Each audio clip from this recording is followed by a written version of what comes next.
कृष्णाय वयं नमः।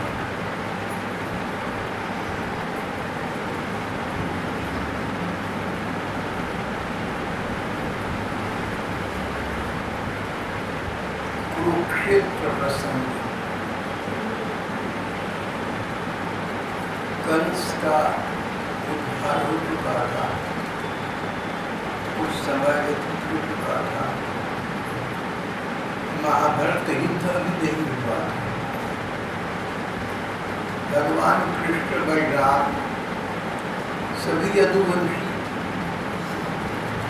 मथुरा से द्वारका जाकर वहां बस गए थे। कौरव पांडव धृतराष्ट्र गांधारी कुंती ये सब लोग हस्तिनापुर में विराज रहे थे। कुछ इनके सदस्य इंद्रप्रस्थ भी रहते थे। नंद बाबा यशोदा मैया भूत गोपिकाएं पहले की भांति वृंदावन में स्थित थी। एक बार की बात है, सूर्य ग्रहण का अवसर आया। ये चर्चा चली, इस ग्रहण में स्नान, ध्यान, दान आदि का बड़ा महत्व है। बड़े बड़े ज्योतिषियों ने गणना करके ऐसी बातें बताई, सारे देश में बातें फैली और दूर दूर से छोटे बड़े सभी प्रकार के लोग समंत पंचतीर्थ कुरुक्षेत्र में एकत्रित होने लगे।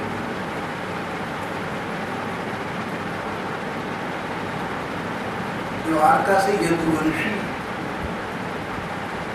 कुरुक्षेत्र आ गए।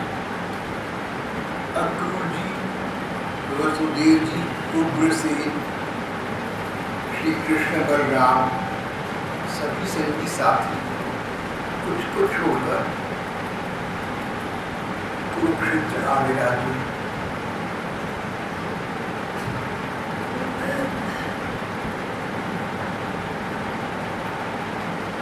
हस्तिनापुर में कौरव पांडव विराज रहे थे।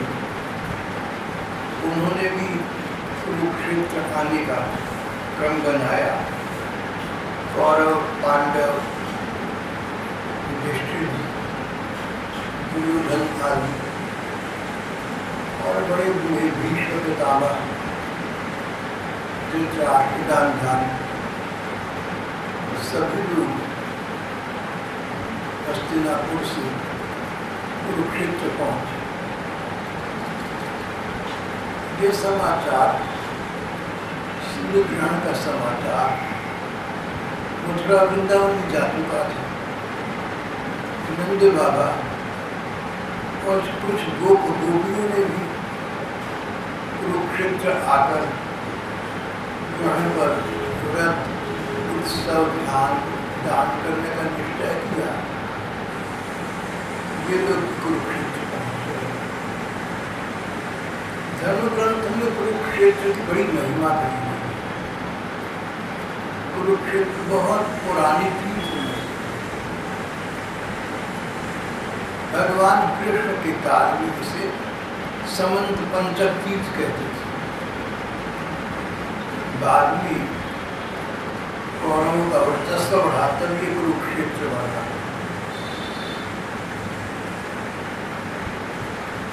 तब का समंत पंचक तीर्थ और बाद में इसका नाम पड़ा कुरुक्षेत्र। कुरुक्षेत्र की बड़ी महिमा ग्रंथों में कही गई है। यहाँ तक कहती है तो अन्य तीर्थों में कहीं कोई पाप हो जाए तो कुरुक्षेत्र तीर्थ में आकर क्षमा मांगने से, स्नान, ध्यान, दान करने से उनकी क्षमा मिल जाती। पहली बात तो ये कि व्यक्ति को कुकर्म करने नहीं चाहिए, पाप कर्म नहीं करने चाहिए। और पाप कर्म तीर्थों में करो तो महापाप हो गए। अगर तीर्थों में महापाप बन जाए तो कुरुक्षेत्र इस प्रकार का तीर्थ है कि यहाँ आकर उन पापों को भी क्षमा मिल सकती है।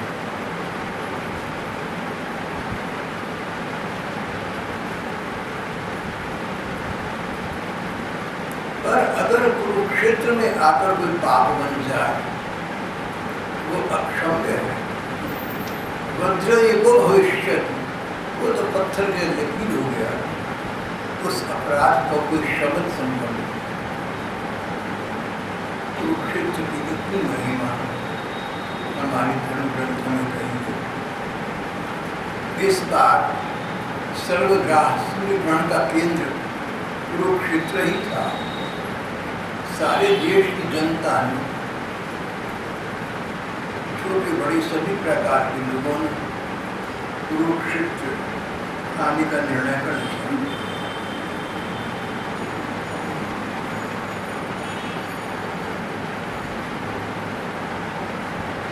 सैकड़ों राजा कुरुक्षेत्र पहुंच गए।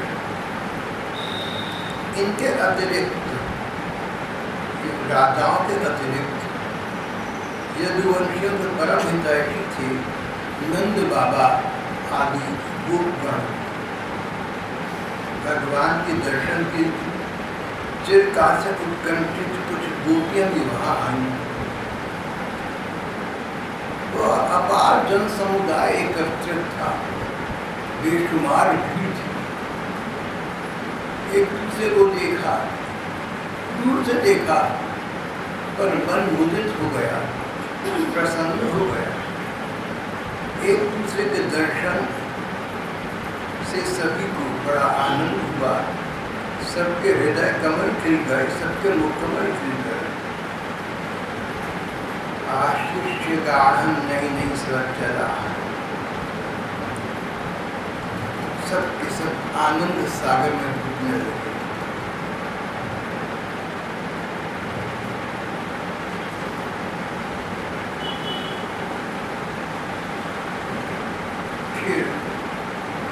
ग्रहण का समय समाप्त हुआ। ग्रहणकालीन पर्व अनुष्ठान तो सब समाप्त हुए।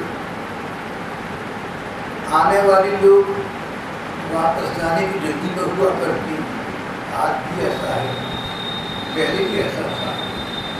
और देखते देखते वो अपार जन समुदाय वो भीड़ छटनी आरंभ हो गई।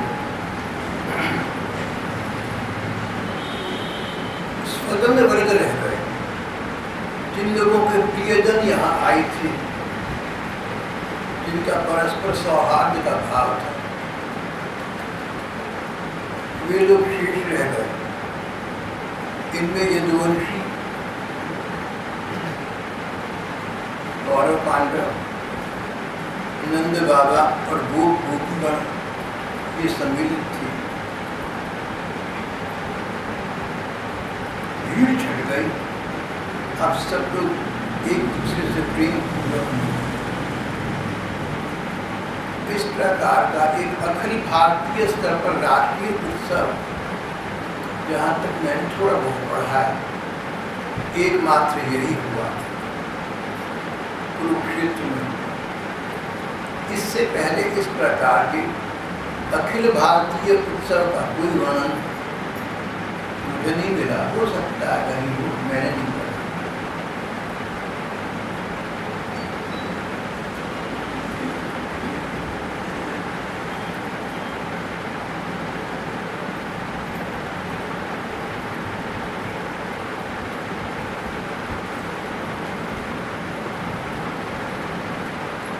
भारतवर्ष के सभी प्रांत की जनता कुरुक्षेत्र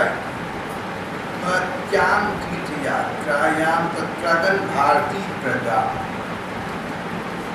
इस श्लोक की अगर समीक्षा करें, इसका बड़ा राजनैतिक राष्ट्रीय महत्व हो जाता है। भारत की सभी प्रजा आई थी। इसका अर्थ ये हुआ कि उस समय भी भारत एक राष्ट्र के रूप में, एक देश के रूप में स्थापित था। इसीलिए भारत के विभिन्न भागों से तीर्थ करने के लिए प्रकार प्रकार के लोग यहाँ कुरुक्षेत्र आ गए। मार्ग में कुछ सीमाएं नहीं थी, किसी प्रकार के प्रतिबंध नहीं थे।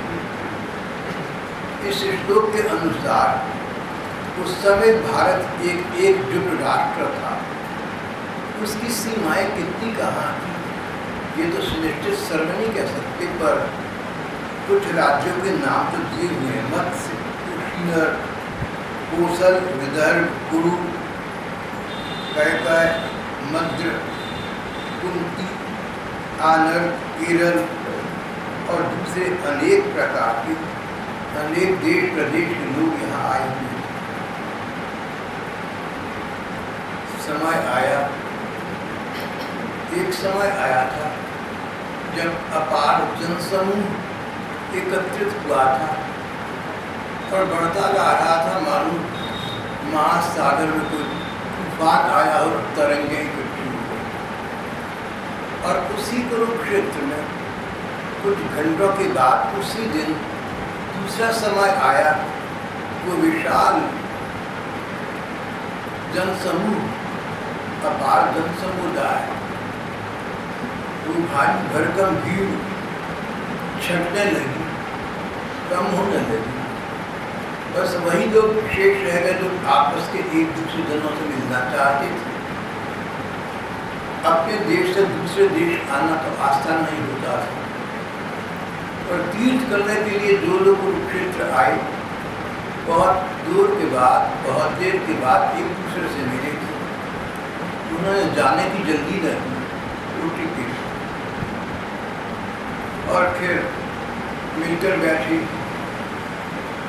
परम आनंद का ये उत्सव हुआ। अधिकांश जनों के नेत्रों में प्रेम के आंसू छलक रहे थे।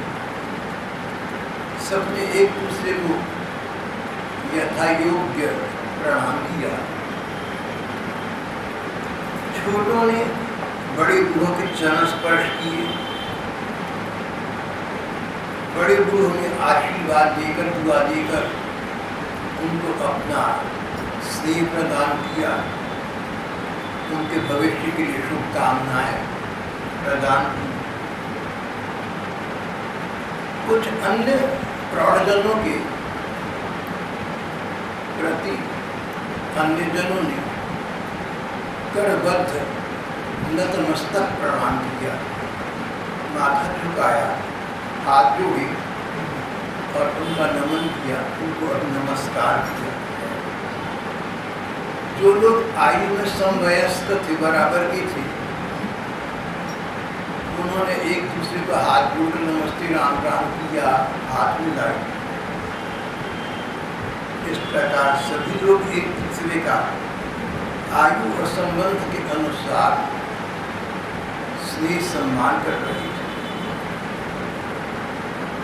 एक दूसरे का स्वागत किया, एक दूसरे कुशल मंगल आदि प्रश्न पूछे, और फिर इन सभी जनों में श्री कृष्ण की चर्चा आरंभ हो गई। उधर बहुत वर्षों के बाद मिले हुए ये स्वजन संबंधी लोग, ये इष्ट मित्रगण, कोई एक दूसरे को कंठ लगाए हुए थे, कोई किसी का हाथ पकड़े खड़े थे, कोई एक दूसरे को देखकर मुस्कुरा रहे थे, और कईयों के प्रति शिकवा शिकायत, उलाहना, उपालंब का भाव था। सबकी नींव एक दूसरे प्रति स्नेह और सौहार्द। ये उलाहने, ये उपालंब मन की किसी विकृति के सूचक नहीं थे, अंतर हृदय में उमड़ते हुए स्नेह सागर की प्रतीक के उसकी लहरी थी।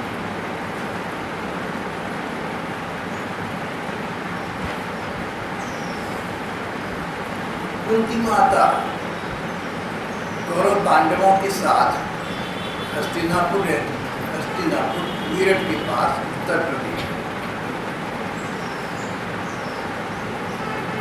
वसुदेव जी आदि द्वारिका से कुरुक्षेत्र आए थे। वसुदेव देव की बहन भाई थी, उनकी भगवान कृष्ण की बुआ भी लगती थी। बहन भाई मिले, उनकी वसुदेव मिले, जैसे बहन भाई मिला करते स्नेह पूर्वक और एक दूसरे को शिकवा शिकायतें सुन, वो प्रकरण भी आरंभ हुआ। कुंती ने कहा, भैया देखो मैं कितनी अभागन हूँ, मेरी एक भी साध पूरी न हो। तुम्हारे जैसा भाई हो और विपत्ति के समय मेरी सुध न ले। कौरव मुझे कितना कष्ट दे रही है, कितना अपमान है मेरा, और मेरे भाई लोग मेरी सुधि ना लें। भाई भी है जैसे आप जैसे सज्जन साधु वीर बहादुर लोग, इससे बढ़कर दुख की क्या बात हो सकती है। भैया मैं तो ये समझी, विधाता जिसके बाएं हो जाता है उसके सज्जन संबंधी पुत्र माता पिता सब उसे भूल जाते हैं। आपके ऊपर दोष नहीं, मेरे भाग्य का दोष। कुंती सगे भाई से वर्षों के बाद पति विहीन कुंती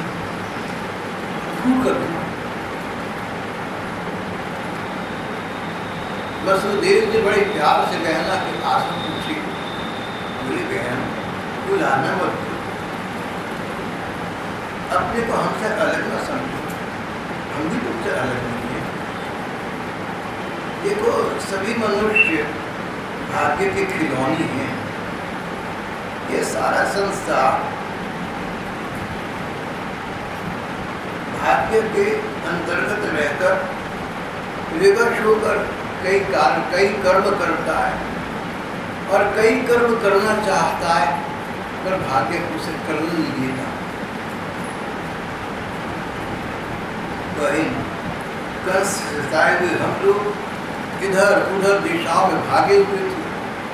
कोई किसी देश में, कोई किसी देश में आश्रय नहीं बैठा था, हम छिपे फिरते थे। कैसे में तुम्हारी सेवा सहायता क्या कर। कुछ ही समय हुआ है कि अब हमारा समय बदला है, हम उन्हें अपना स्थान प्राप्त कर सके हैं, द्वारका में बस गए हैं।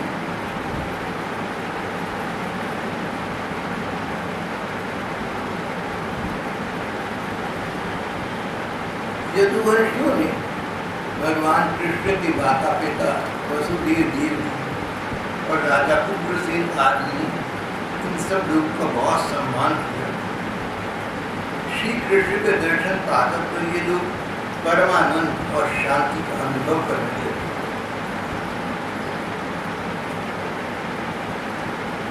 और फिर कृष्ण कथा आरंभ हो, स्वागतम कुशलम पृष्ठा चक्रु कृष्ण कथा मित्रा।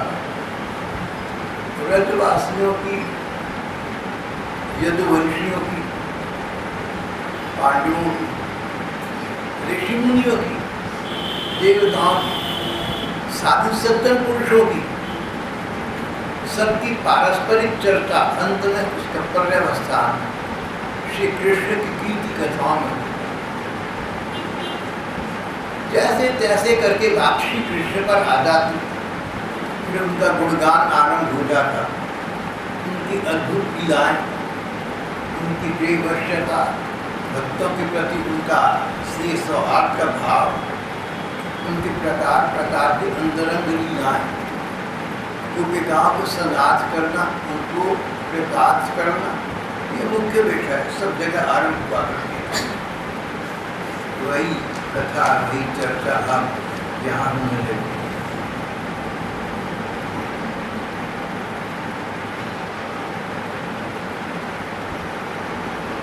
नंद बाबा को पता लगा श्री कृष्ण आदि यदुवंशी वित्त में आए। वे गोपों के साथ बहुत सारी सामग्री गाड़ियों पर लाद कर, बैलगाड़ियों पर लाद कर, रथों में लाद कर प्रिय पुत्र कृष्ण बलराम आदि को देखने के लिए वहां पहुंचे। नंद बाबा का मन समय के प्रवाह के साथ साथ बहुत कुछ बदलने पर विवश हो गया था। 11-12 वर्ष बलराम इनके पास रहकर पले और बड़े हुए थे। ये नंद कोई चंद्रमा कहलाता, लेकिन अब स्थिति स्पष्ट हो चुकी है। वसुदेव देव के पुत्र हैं। वसुदेव चुपचाप आधी रात के समय हमारे यहाँ इन्हें छोड़ गए थे। हमने ऐसा समझ किया कि हमारी कितनी बच्ची है, लेकिन नहीं, हमारी तो नहीं है। तो वसुदेव देव के दिल नहीं मानता था, लेकिन दिमाग तो मानता था। कड़वी सच्चाई तो यही थी। और समय के प्रवाह के साथ साथ नंद बाबा ने इस कटु सत्य को आत्मसात कर दिया। जीवन में कष्ट आए, अकाट्य कष्ट आए, घोर समस्याएं आए, व्यक्ति को घबराना नहीं चाहिए। काल भगवान की महिमा समझकर हो सके तो उसका कुछ समाधान करना चाहिए। घबराने से क्या होगा, रोने से क्या होगा? न रोए दिल, कहीं रोने से तकदीरें बदलती हैं। कितना भी रोते रहो, रोने से क्या होगा? भाग्य तो नहीं बदलेगा। रोना धोना घबराहट छोड़कर हो सके तो भगवान के भरोसे रहकर समस्या के समाधान का प्रयत्न करना चाहिए। नंद बाबा पर मानो वज्रपात हुआ था जब पता लगा कि कृष्ण बलराम वसुदेव देवकी के बेटे हमारी नहीं है, उनके साथ मथुरा जा रहे हैं, उनका हमसे नाता समाप्त हो रहा है। जिनको परम आत्मीय माना, कभी डांटा फटकारा, कभी कुंडी पकड़कर चलाया। अब वो कृष्ण बलराम 12-13 वर्ष के हो गए। प्रसन्नता पूर्वक वापस अपनी माता पिता कहलाने वाली वसुदेव देव के घर जा रहे हैं। वहां से फिर आगे द्वारिका भी चले गए। कहते हैं समय धीरे धीरे भाव को ठीक करता है। Time is a great healer. समय भाव को भरता है, नहीं भरता, ये तो भक्त भोग ही जाने। पर समय के साथ साथ उसकी चर्चा और जन समुदाय की सहानुभूति की बातें तो धीरे धीरे समाप्त हो जाती। कभी कोई हादसा हुआ था, सब कुछ बर्बाद हो गया, सब कुछ खत्म हो गया, उसकी चर्चा चली, लोगों ने सहानुभूति की।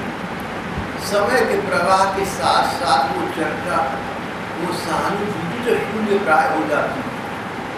पर जिसको हृदय को ठेस लगे, घाव लगा है, समय का प्रवाह उस घाव को भर सका। हम कुछ नहीं कर सकते। ये बेचारा घायल व्यक्ति जाए, घायल की गति घायल है जाए, किसी को क्या पता। हम तो अपने को तसल्ली दे देते हैं, हम तो अपने को आश्वासन दे लेते हैं ये कहकर कि चलो समय के प्रवाह से घाव भर जाता है। और फिर ये कहकर हम उस व्यक्ति के प्रति यदि कुछ कर सके तो उस कर्तव्य से मुक्त अपने को कर दें। व्यक्ति पर क्या बीत रही कौन जाने। नंद बाबा यशोदा पर क्या बीत रही थी, भगवान कृष्ण के बालकालीन गोप गोपियों पर क्या बीत रही थी, तो जिस पर बीतती वही जाने। समाज को, संसार को उसका पता नहीं।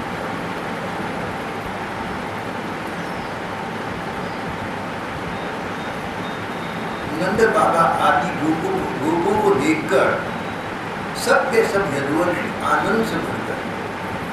सब कुछ खड़े हुए, मानो मृत शरीर में प्राण का संचार हो गया हो। प्राण में वो उठा, एक दूसरे से मिलने के लिए सभी लोग बहुत आतुर हो गए।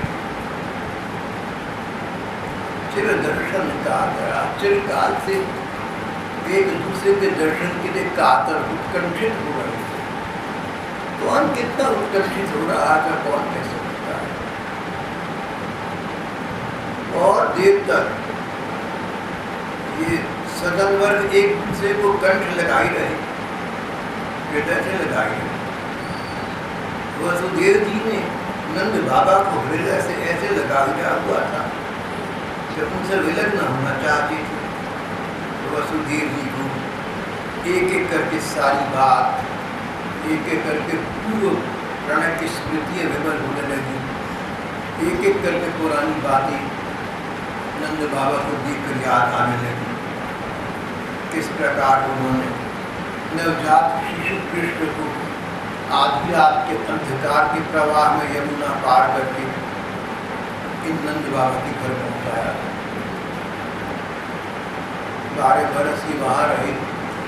उन लोगों ने प्राणपण से इनका पालन तो किया, पर वसुदेव जी ने अपने नवजात बच्चे को अपने से अलग करके कितना अभाव महसूस किया, कितना कष्ट पाया, ये करुण कथा अपनी विषय में समझ।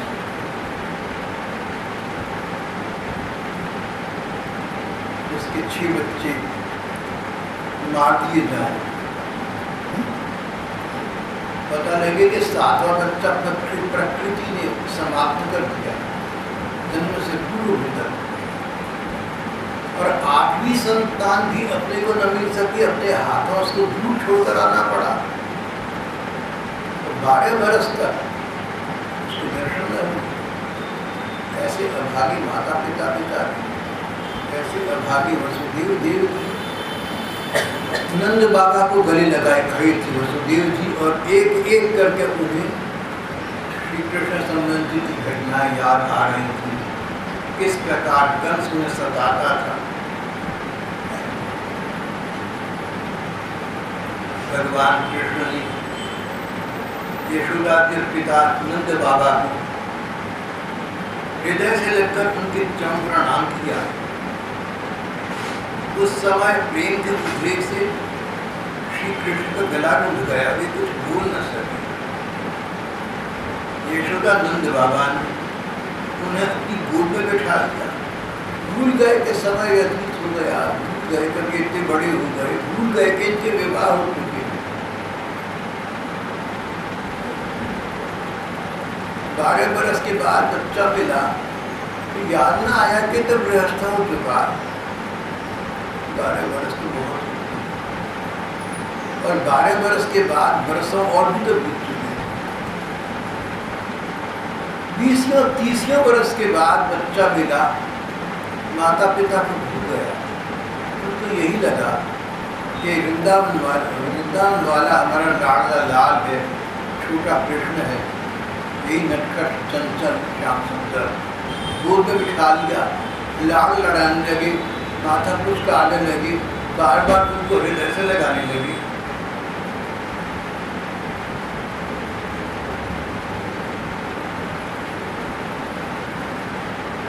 इसी प्रकार रोहिणी और देवकी जी ने यशोदा जी को अपनी अखबार में भर लिया। फिर देवकी वसुदेव को याद आया कि नंद बाबा और यशोदा मैया ने 12 बरस कितने हम पर एहसान करे हैं, कृष्ण बलराम को पास रखा, उनको पाला पोसा। कहने लगे यशोदा रानी, आपने हम लोगों के साथ जो मित्रता का व्यवहार किया है वह कभी मिटने वाला नहीं है। उसका बदला हम लोग इंद्र का ऐश्वर्य पाकर किसी प्रकार चुका नहीं सकते। नंद रानी, भला कौन ऐसा कृतज्ञ है जो आपके उस उपकार को भूल सके। देवी, जिस समय श्री कृष्ण ने अपने माँ बाप हम लोगों को देखा तक न था और इन्हें धरोहर के रूप में आप दोनों के पास रख छोड़ा था, उस समय आपने इन दोनों की, कृष्ण बलराम की, ऐसे रक्षा की जैसे पलकें आंखों की रक्षा किया। आप लोगों ने इन्हें खिलाया पिलाया, उदार किया, रिझाया, इनके मंगल के लिए अनेकों प्रकार के उत्सव मनाए। ये रूठ जाते तो आप लोग इन्हें मनाते थे। घर से बाहर निकल जाते, घर बैठे आप लोग इनका ध्यान रखते थे। सब कुछ हो तो इनके माँ बाप आप ही लोग हैं। आप लोगों की देख रेख में इन्हें किसी की आँच तक न लगी। ऐसा करना आप लोग का अनुभव ही था। संत पुरुषों की दृष्टि में अपने पराये का भेद नहीं होता। आपने इनको अपने बच्चों की तरह पाला। सचमुच आप लोग परम संत हैं। देव की वसुदेव यशोदानंद बाबा के प्रति उच्चतम अधिक से अधिक कृतज्ञता प्रकाश कर रहे थे। हम तो आपके खत्म बिके हुए हैं, हम तो आपके कृतदास हैं। लेकिन मैया बाबा का दिल हो रहा है। हमारे बच्चों को कोई ये कहे कि तुमने बड़ी प्यार से हमारे बच्चों को पाला, अब तो अपने बच्चों को पाला। और इस चर्चा के चलते वसुदेव ने अंत में ये भी कहा कि संत जनों में अपने पराये का भेद नहीं होता। आपने तो कृष्ण बलराम को ये प्रतीत नहीं होने दिया कि आप इनके माता पिता हैं नहीं। ऐसे पाला जैसे सभी माता पिता पालते हैं। आपकी दृष्टि में भेदभाव नहीं है, आप सचमुच संत हैं। वसुदेव जी ने कहा संत की क्या परिभाषा है? जो माला जपता हो, तीर्थ करता हो, सत्संग करता हो, उसे संत कहीं आवश्यक नहीं। संत का सर्वोच्च लक्षण है सब में अपने ठाकुर को देखना, सब में भगवत भाव रखना, सब में आत्मीयता का भाव रखना, सर्वात्म भाव, भगवत भाव, एकात्म भाव। जिस व्यक्ति में सर्वात्म भाव है, जिसको सब प्राणी अपने भगवान का रूप, भगवान का अंश दिखते हैं, इसलिए जो न किसी को गैरी मानता है, न किसी की बात का बुरा मानता है, भगवान का रूप समझकर, भगवान का अंश समझकर, भगवान की नाटक का अभिनेता समझकर सबके प्रति स्नेह, सौहार्द, सम्मान का भाव रखता है, वही संत है। वसुदेव जी ने प्रसंगवश संत शब्द की परिभाषा दी। संत शब्द की परिभाषा बहुत हम लोगों को इसके अनुरूप चलने का प्रयत्न करना चाहिए। पर जिनके प्रति ये संबोधित की गई, बाबा मैया, नंद बाबा, यशोदा के प्रति, उन पर कदापि की पूरी लागू नहीं हुई। क्योंकि उन्होंने उनका एक आत्मभाव तो था, उनका सद्भाव तो था। यशोदा नंद बाबा का सबके प्रति भगवत भाव था, ये तो सच है। पर कृष्ण बलराम को पालने में ये काम नहीं था। उनको तो पता ही नहीं था कि वसुदेव देव के पुत्र और एक दिन छोड़ कर चले गए। ब्रज में किसी को भी इस प्रकार की प्रतीति नहीं थी, इस प्रकार की अनुभूति नहीं थी।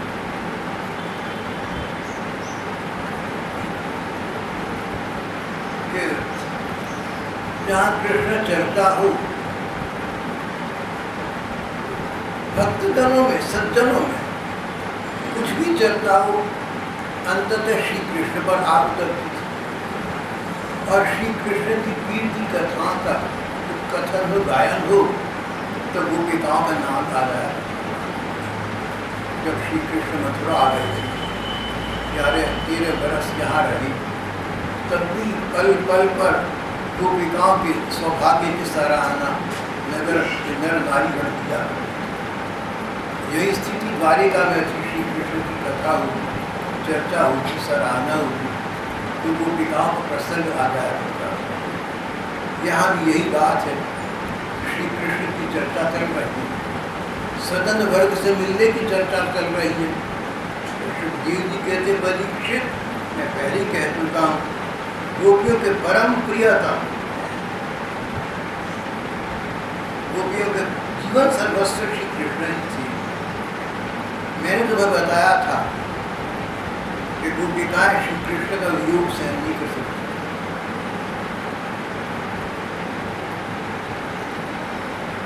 युगायतम निवेशम, एक क्षण एक युग के समान हो गया श्री कृष्ण के विरह में। इतना ही नहीं, ये गोपिकाएं जब इनको पलक झपकना पड़ता था, उतनी देर तो कृष्ण दर्शन से विराम मिलता तो पलक बनाने वाले विधाता को कोसा करती थी कि विधाता, अगर उन्हें कृष्ण से हमारा संबंध कराना था तो आंखों पर पलकी क्यों नहीं, पलके झपकनी पड़ती है। उस समय कृष्ण दर्शन से हम वंचित रहते। वे प्रेम की मूर्ति गोपिकाएं आज इतने समय के बाद श्री कृष्ण का दर्शन करने यहाँ कुरुक्षेत्र आई। कहते गोपिकाओं के दो वर्ग थे, एक तो वृंदावन मिला, श्री कृष्ण से विरह व्यतीत होने के पश्चात दो प्रकार की गोपियाँ थी। एक तो जो जीवन मृत हो गई, जीवित थी, चलती फिरती थी जैसे जिंदा लाश, जीवन मृत, उनको अपना होश नहीं।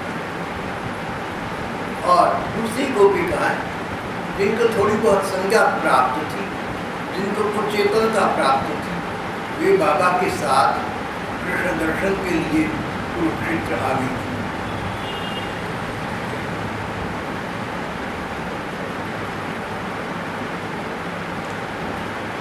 इनके मन में कृष्ण मिलन की कितनी लालसा थी, इसका अनुमान भी नहीं लगा। परम वीतराग सुखदेव जी महाराज, इनको न किसी से राग, न किसी से द्वेष, ना काहू से दोस्ती, ना काहू से बैर। ऐसे सुखदेव गोपिकाओं का प्रसंग आने पर द्रवित हो गए। कहते हैं, परीक्षित, इन गोपिकाओं के मन में श्री कृष्ण से मिलन की कितनी अदम्य आकांक्षा थी, इसका विचार हम कर नहीं सकते, शब्दों में व्यक्त होता है, इसकी अभिव्यक्ति असंभव। इन गोपिकाओं ने श्री कृष्ण को देखा, देखते ही इनके नयन निमीलित हो गए, उनके पूर्व प्रणय की लीलाओं में खो गई, तन्मय हो गई। कुछ समय के लिए मानो समय की गति अवरुद्ध हो गई, मानो कैलेंडर क्लॉक चलने बंद हो गए। पूर्व प्रणय की स्मृति इतनी सजीव हो चुकी। श्री कृष्ण गोपिकाओं को एक आंख में एक को ले गए, हृदय से लगा दिया। कृष्ण मंदिर पूछा,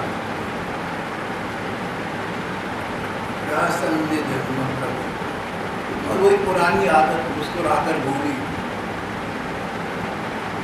सखियों,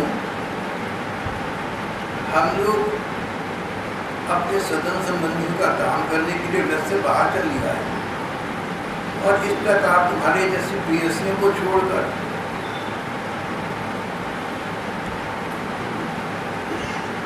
शत्रुओं का विनाश करने में उलझ गए। बहुत दिन बीत गए। सखियों, क्या कभी तुम लोग हमारा स्मरण भी करती हो, या तुम भूल चुकी?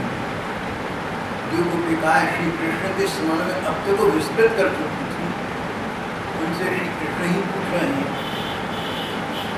क्या कभी तुम लोग हमारा स्मरण भी करती हो? नूनम भूतानि भगवान यत्ते वेदन्ति च।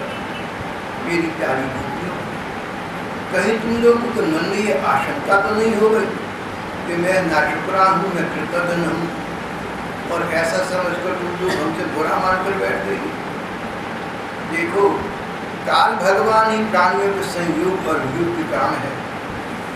वक्त की रफ्तार, समय का अंतराल कहाँ से व्यक्ति कहाँ ले जाता है, उस समय की महिमा। ये हिंदू देवसागता, कभी वृंदावन के दिन थे, तो चले गए, तुम्हारे भी चले गए, मेरे भी चले गए। देखो, आकाश में बादल उमड़ घुमड़ कर आती, बादल टुकड़े घूमते हैं, हवा के जोर से कई बादल इकट्ठे मिल जाते हैं, कुछ देर के बाद वही मिले हुए बादल हवा के जोर से फिर अलग हो जाते हैं। जैसे हवा बादलों को मिलाती रहती है और वियुक्त तो करती रहती है, इसी प्रकार काल भगवान उसे समय उसी प्रकार ये समय ह्यूमन बींग्स मनुष्यों को एक दूसरे से मिलाता भी है और कभी छोड़ करा देता है। ये संयोग, ये वियोग काल भगवान की इच्छा अनुसार ही चलती रहती है।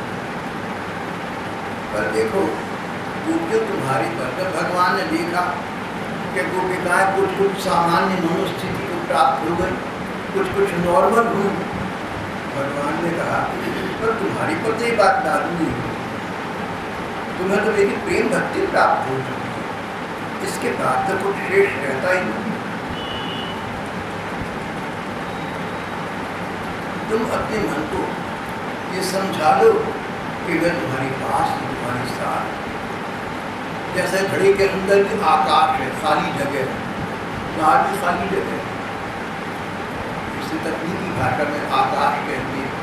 घड़े के भीतर भी आकाश है, घड़े के बाहर भी आकाश, आकाश सब जगह है। इसी प्रकार मैं सभी जगह, मैं हृदय में अंदर आत्मा के रूप में भी हूँ और संसार में बाहर भी हूँ।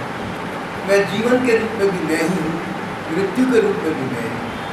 तुम अपने मन को तत्व समझा। भगवान ने गोपिकाओं को ज्ञान का, अध्यात्म ज्ञान का उपदेश दिया। तुम लोग कैसा अनुभव करो,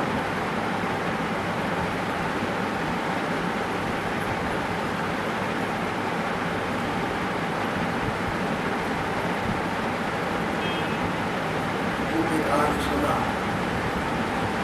चुप हो गई। कुछ गोपिकाओं को तो बात समझ में आ गई, उनका लिंग शरीर नष्ट हो गया, उनका ये भौतिक देह जाता रहा और आत्म तत्व की दृष्टि से उसी समय उन्होंने सदा सदा के लिए भगवान श्री कृष्ण को प्राप्त कर लिया। उनके नित्य धाम उनके निज नित्य धाम अधिकारी बन गए, सदा सदा के लिए श्री कृष्ण में हो गए। पर अन्य गोपिकाएं थी ऐसी जिन्होंने श्री कृष्ण की वार्ता सुनी, वे चुप रही, कुछ बोली नहीं, समझ गई अब कुछ बोलने का लाभ नहीं है, ये कृष्ण हमारे वृंदावन वाले कृष्ण है ही नहीं। जिन्होंने इतनी सूखी बातें करनी, ज्ञान की बातें करनी थी,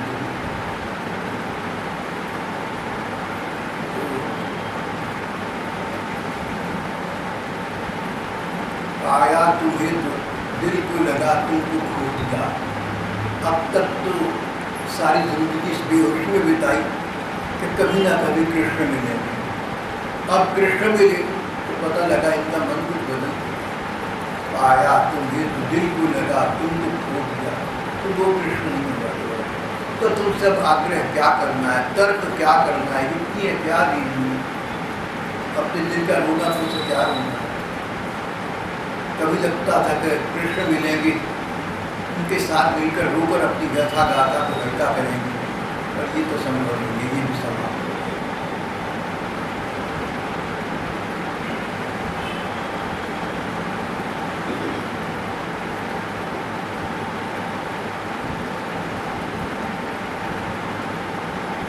कुछ गोपिकाओं ने रात को समाप्त करने की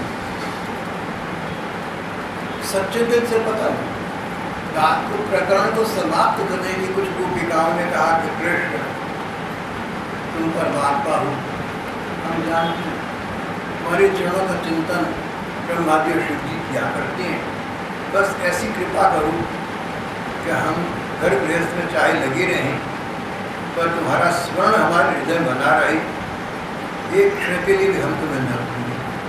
जैसे बड़े बड़े भक्त देवता ऋषि मुनि भगवान कृष्ण से अंत में ये बात कहा करते थे, गोपिकाओं ने उनका अनुसरण करते हुए ये बात कहकर बात समाप्त कर। जब देखो ना कि दूसरे का मन बदल चुका तो उससे तर्क करना पड़ता, एक तो भाग्य और भगवान के सूक्ष्म